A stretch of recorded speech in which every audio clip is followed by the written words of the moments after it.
बाय रायजो राजा नोंथांमोन बयखौबो आंनि प्रदीप लाइफां हारि इउटुब चेनेलाव बयखौबो बरायबाय।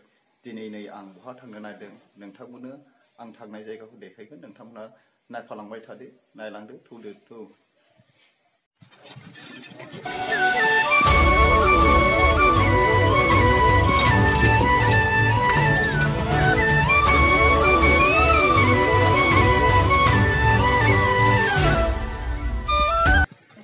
दायो जोंनि गसाइगाव हास्पातालनि गेट मोनफैबाय।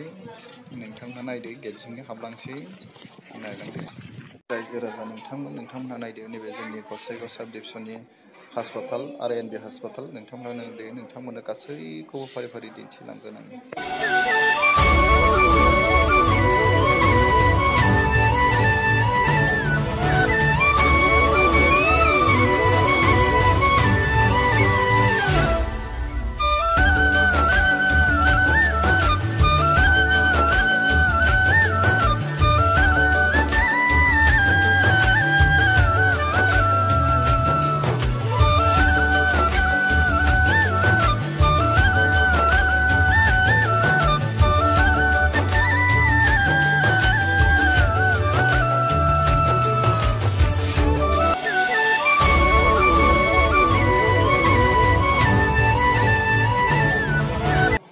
बे जोंनि गसाइगाव साब डिभिजननि मेडिकेल हास्पाताल।